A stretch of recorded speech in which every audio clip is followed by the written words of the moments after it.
சத்தீஸ்கர் மற்றும் ஒடிசா எல்லையில் மாவோயிஸ்டுகளுக்கும் பாதுகாப்பு படையினருக்கும் இடையே ஏற்பட்ட தாக்குதலில் மாவோயிஸ்ட் தலைவர் சலபதி மற்றும் அவரது கூட்டாளிகள் 19 பேர் என்கவுண்டர் செய்யப்பட்டனர்.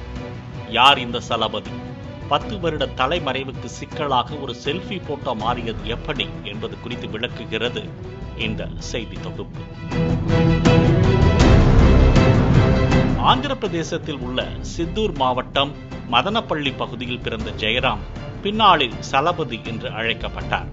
60 வயதான இவர் மூத்த மாவோயிஸ்ட் தலைவராக அறியப்பட்டு வந்தார். கடந்த 2008ஆம் ஆண்டு ஒடிசாவில் பாதுகாப்பு படையினர் மீது மாவோயிஸ்ட் நடத்திய தாக்குதலில் பாதுகாப்பு படையினரை சேர்ந்த 13 வீரர்கள் உயிரிழந்தனர்.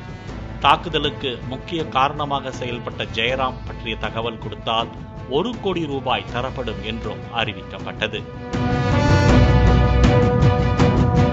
ஒடிசாவின் நயகர் போலீஸ் ஆயுத கிடங்கில் நக்சலைட்டுகள் கொள்ளையடித்த போது அந்த நகருக்கு வரக்கூடிய அனைத்து சாலைகளிலும் ஜெயராம் மரங்களை வெட்டி போட்டு போலீசார் நெருங்காமல் இருக்க முக்கிய பங்கு வகித்தார்.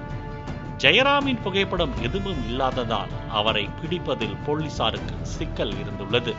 இதனையடுத்து கடந்த 2016ஆம் ஆண்டு ஆந்திராவில் நக்சலைட்டுகளுக்கும் பாதுகாப்பு படை வீரர்களுக்கும் இடையே நடந்த தாக்குதலில் ஒரு ஆண்ட்ராய்டு போனை நக்சலைட்டுகள் விட்டு சென்றனர். அந்த போனை சோதனை செய்த போது ஜெயராம் தனது மனைவி அருணாவுடன் சேர்ந்து எடுத்துக்கொண்ட செல்ஃபி ஒன்று இருந்ததை கண்டறிந்தனர். ஜெயராமின் புகைப்படத்தை வெளியிட்டு தகவல் கொடுத்தால் 1 கோடி ரூபாய் சன்மானம் வழங்கப்படும் என பாதுகாப்பு படையினர் அறிவித்தனர்.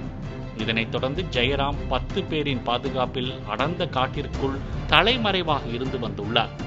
சத்தீஸ்கர் மாநிலம் பாஸ்தர் பகுதியில் முகாமிட்டிருந்த ஜெயராம் கடந்த சில மாதங்களுக்கு முன்பு ஒடிசா எல்லைக்கு சென்றார்.